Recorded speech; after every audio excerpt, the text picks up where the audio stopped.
After studying this module, you shall be able to identify the factors affecting inflation, to learn about the costs of inflation, and understand the short-run trade-off between inflation and unemployment. Inflation and unemployment are two very important macroeconomic problems that bother economists, policymakers, and the public at large across all countries. The problem becomes more precarious if it involves a trade-off between the two. In other words, if the policymaker is trying to reduce inflation, unemployment increases and vice versa. In this module, we learn about the empirical evidence of such a trade-off. But first, we look at the causes and costs of inflation. Let us start our discussion with what is inflation. Inflation is defined to be a condition of persistent rise in general level of prices. The inflation rate measures the rate of increase in the general price level. Generally, this is positive, indicating prices are rising. Sometimes we may observe a negative inflation rate, which signifies a situation of deflation or falling prices. Inflation does not, however, imply that prices of all goods and services are rising. Since numerous goods and services are produced in the economy, price of some goods and services may be rising, whereas prices of others may be falling. An inflationary situation indicates that the general trend of prices is upwards, as measured by some aggregate price index, such as wholesale price index or consumer price index in India. The question therefore is, what are the causes of inflation? There are two primary causes of inflation. We define them as A. The demand pull factors, B. The cost push factors. We can use the aggregate demand and aggregate supply framework, which we have learnt earlier, to explain these factors. As shown in figure 1, this can happen if government spending is increased or private spending on consumption and investment increases. In figure 1 below, assuming that the aggregate supply SAS has a positive slope, the price level would increase from P0 to P1 and the output would increase from Y0 to Y1. To explain inflation, a one-time increase in the price level is not enough. The increase in the price level must be sustained from one period to the next. This means that the aggregate demand, AD, must continue to shift upwards so that price level increases from P1 to P2. For example, if the government runs a budget deficit for several years, it will fuel a persistent price rise and result in inflation. However, the shape of the AS will determine the extent of inflation. A horizontal AS curve will have a zero effect on the price level, whereas a vertical AS will have the maximum impact on price level. and therefore will be highly inflationary as there is lack of excess capacity in the economy. Now we look at cost push inflation. This type of inflation arises due to shift in aggregate supply curve, AS curve. Suppose price of important raw materials such as oil or steel increases in the economy. This can leave an impact on the price of goods and services across the board, leading to an increase in the average price level. Once again, the increase has to be sustained over time to be termed as inflationary. In figure 2, due to the adverse shock, AS continuously shifts upwards as any given level of output is now produced at a higher price. The price level increases from P0 to P1 and subsequently to P2, resulting in inflation. Here output falls as price level increases, causes unemployment to rise. The combination of inflation and rising unemployment is called stagflation, which spells bad news for the economy. Let us now focus on cost of inflation with the help of the following video. Costs of inflation. Inflation increases the nominal interest rate in the long run due to the Fisher effect, causing an increase in the opportunity cost of holding money. People prefer to hold their money in saving accounts rather than cash in hand, which means they have to make a trip to the bank each time they want to withdraw cash. The cost of each trip involves the cost of transportation or the time spent traveling or waiting in the queue. Such costs are usually very nominal and are called shoe leather cost. When inflation is highly variable, people suffer from money illusion, which implies that they cannot make a clear distinction between nominal and real variables. Those who are saving or investing find it difficult to compute the real and the nominal interest rate. Salaried persons especially cannot easily calculate the changes in their real income if inflation is highly volatile and unpredictable. These difficulties severely affect economic decision making. Inflation reduces the purchasing power of money, thereby increasing the cost of living. Workers are paid in nominal terms. When inflation arises, they suffer from a fall in their real wages, which lowers their standard of living. When inflation is high and volatile, assets whose returns are fixed in nominal terms become very risky to hold, as it becomes difficult to ascertain their real value. Pensioners also suffer when they find that inflation has eroded their income, which was fixed in nominal terms. If inflation is high and debt is issued in nominal terms, then debtors will be better off than creditors, as the real debt would have fallen.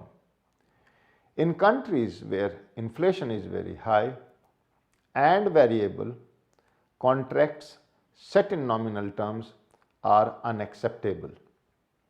For instance, nobody would like to make a loan fearing a fall in the real value of the returns. Thus, to avoid distortion, all contracts, including wage and debt contracts, must be fully indexed to inflation. This, however, is very difficult to implement in practice. Inflation also causes tax distortions. Capital gains tax is calculated on the difference between the sale price of an asset and its purchase price. If the sale price of the asset rises due to inflation and the purchase price is not indexed to inflation, then capital gain, which is the difference between the sale price and the purchase price of the asset, would be some positive amount, even though there was no real gain in the value of the asset. A capital gains tax would be, in a sense, penalize the asset holder for no fault of his. Let us understand this better with an example. Suppose Mr. X purchases a house for rupees 10 lakhs. Assume yearly inflation rate is 10%. A year later, if he wants to sell the house, it would sell at price of rupees 10 into 1 lakhs, and he would make a capital gain which is equal to the difference between 10 plus 1 lakhs and rupees 10 lakhs, which means sale price minus purchase price. A tax on the capital gain would be distortionary, as he did not get any real gain from the sale of the asset. Ideally, the purchase price should have been indexed to inflation so that it would be rupees 10 plus 1 lakhs, which would make the net gain equal to 0, and therefore capital gains tax would not be imposed. When nominal income of workers increases due to inflation, they move into higher tax brackets where the rate of taxation may be higher. This is called bracket creep, which is again distortionary. Some people do not gain from a rise in real income, yet they have to bear a higher tax liability. We will now learn how inflation can influence an important macroeconomic phenomena, that is the unemployment rate. Unemployment may be related. As the unemployment rate falls, the labor market becomes tight, workers' bargaining position improves, and they ask for higher wages. Higher wages raise the cost of production and hence prices that are set by firms as a markup over cost. Higher prices reduce real wages, inducing workers to ask for another round of hike in wages. That in turn fuels further rise in prices. This analysis implies that there exists an inverse relation between unemployment and inflation. But is there always such a trade-off between inflation and unemployment? Can policymakers actually choose a lower unemployment rate by allowing the inflation rate to rise? Our discussion below and in the next module throws light on these issues. Let the rate of wage inflation be written as GW. GW is equal to W1 minus W0 over W0, where W1 is the wage in the current period and W0 is the wage in the preceding period.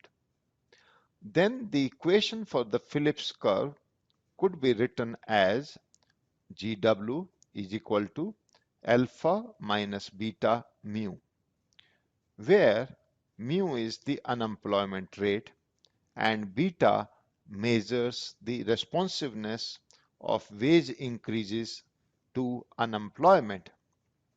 The negative sign shows the inverse relationship. As unemployment increases, the rate of wage inflation falls as workers have less bargaining power.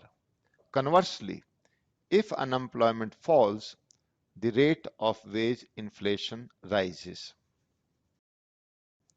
In 1960, Paul Samuelson and Robert Solow further expanded the thesis by spelling out the relation between wages and prices and substituting wage inflation with price inflation.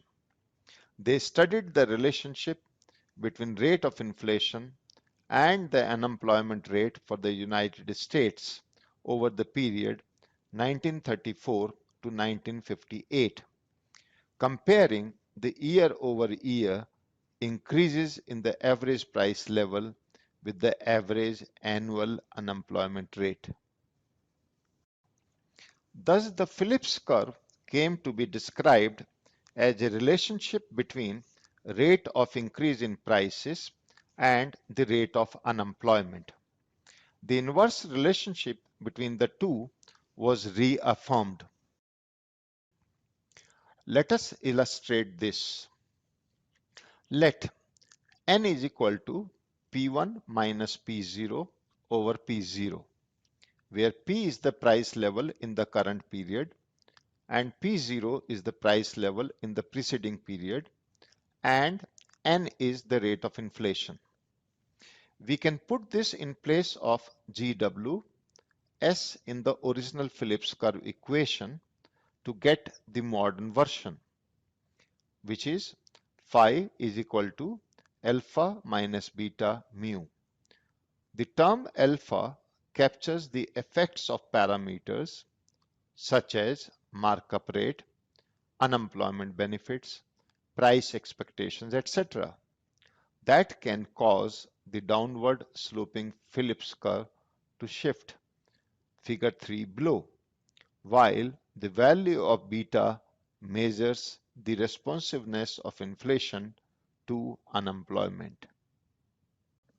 The equation establishes an inverse relationship between the rate of unemployment and the rate of inflation. If one falls, the other rises, and vice versa. Let us understand with the help of the following diagram.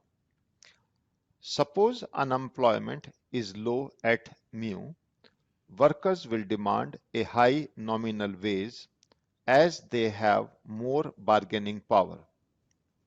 Firms increase the price level in response to an increase in nominal wage. Thus, low unemployment causes inflation to rise. The Phillips curve. Suppose the economy is at UN where inflation is zero and the government decides to increase aggregate demand by through fiscal or monetary expansion. At the initial level of output, this additional demand causes inflation to rise from 0 to OA%. As the real wage falls, firms are encouraged to produce more. The rate of unemployment falls to U and the economic moves to B. Thus, high inflation is the cost of low unemployment. The trade-off would hold if money wages do not rise as fast as prices, or wage revision is gradually done so that real wage stays below the original level, allowing firms to employ more labor. This is possible only in the short run, So the trade-off depicted here is called the short-run Phillips curve. The trade-off can be sustained so long as real wages can be kept low by fooling the workers. In fact, Friedman had questioned the sustainability of the trade-off since workers cannot be systematically fooled. Now we will look at the implications and arguments associated with Phillips curve. The data of United States was studied over the period from 1948 to 1960, depicting the inverse relationship. The time period in which their study was conducted, inflation rate was on an average close to zero, as it was positive in some years and negative in others. The expected inflation was zero, and the simple relationship between inflation and unemployment was very evident. The downward sloping curve seemed to represent a stable relation which the policymaker could use to choose different combinations of inflation and unemployment. The Phillips curve relation held a lot of influence in academic and policy circles till the end of 1960s. However, the simple relationship between inflation and unemployment disappeared in the 1970s. Two factors were important in explaining this development. First, the oil price shock of 1973 and 79 and high and persistent inflation. Let us look at them in detail. The oil price shock of 1973 and 79 led to an increase in non-labor cost or the markup that induces firm to increase the price of the goods that they were producing. This resulted in an increase in inflation even though the rate of unemployment remained unchanged. During this time, inflation was high and persistent, and people started incorporating this in their formation of expectation. So, instead of believing that price level would be the same as last year or zero inflation, when inflation was high and persistent, they started forming some expectation about inflation. This also led to an increase in inflation at any given rate of unemployment. That is, the Phillips curve was no longer static. It had shifted upwards as inflationary expectations turned positive. So, the Phillips curve essentially represented a stable trade-off only in the short run when price expectations remained unchanged. Thus, two missing links, the markup rate and the role of expected inflation, caused the breakdown of the short-run Phillips curve. In due course, both the missing links were introduced by augmenting the Phillips curve, which we study in the next unit. Now we look at inflation in India.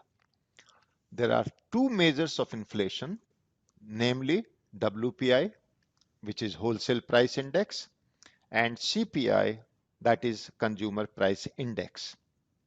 In India, inflation is calculated using WPI instead of CPI, as it is the only index that is available on a weekly basis. Of the two, CPI is used by other countries as it is an appropriate measure for a number of reasons. First, CPI uses the actual prices that consumers pay which gives a better estimate of the cost of living, whereas WPI uses wholesale prices, which does not fully reflect the impact of inflation on consumers.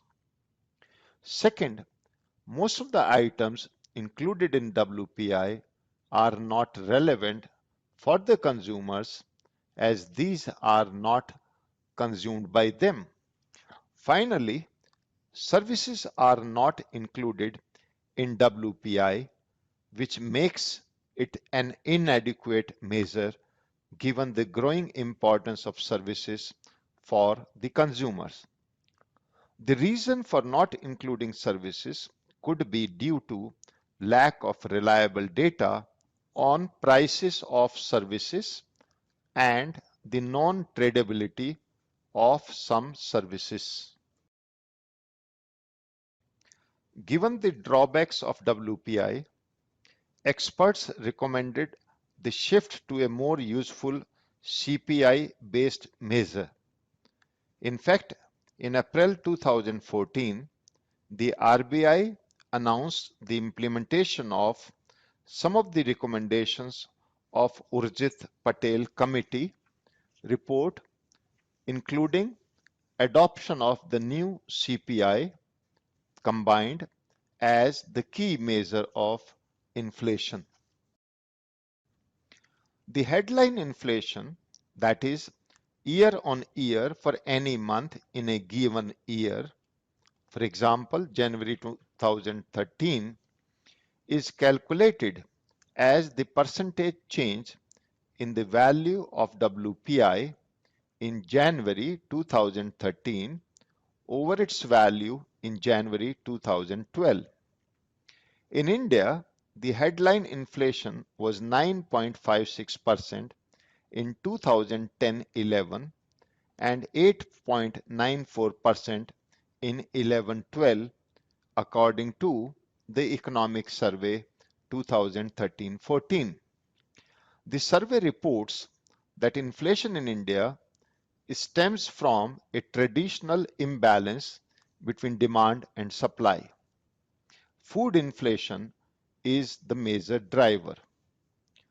There has been a considerable shift towards protein-rich food such as meat and fish in the consumption basket, but the supply of these items has not kept pace with the demand. Also, a change in control prices, as with diesel, can lead to inflation. Inflation has been a major cause of concern for both the government and the RBI. They have taken a number of measures to contain it. Reducing demand through higher interest rates or fiscal consolidation, improving supply by giving appropriate incentives to suppliers, protecting vulnerable consumers through targeted subsidy. Since inflation is caused by a mismatch between demand and supply, proper demand and supply management policies can be framed by curbing demand moderately in the short run so as to allow supply to catch up with the demand. Whereas in the long run, measures to increase supply would have to be the primary solution, as curbing demand would be unwise and difficult. Let us summarize what we have learned in this module. Inflation is caused by either demand pull or cost push factors. Along with the increase in inflation, the former increases output, whereas the latter reduces output. Inflation reduces the purchasing power of money, distorts taxes, affects contracts fixed in nominal terms, and makes it difficult to compute real variables. The short-run Phillips curve shows an inverse relationship between rate of inflation and rate of unemployment. In India, inflation is measured by year-on-year change in wholesale price index. But lately, the RBI has announced the adoption of consumer price index as a measure of inflation. As elsewhere, inflation is caused by an imbalance between demand and supply factors. In the fight against inflation, demand management may help in the short run, but long run solution needs improvements on the supply side, that of food in particular.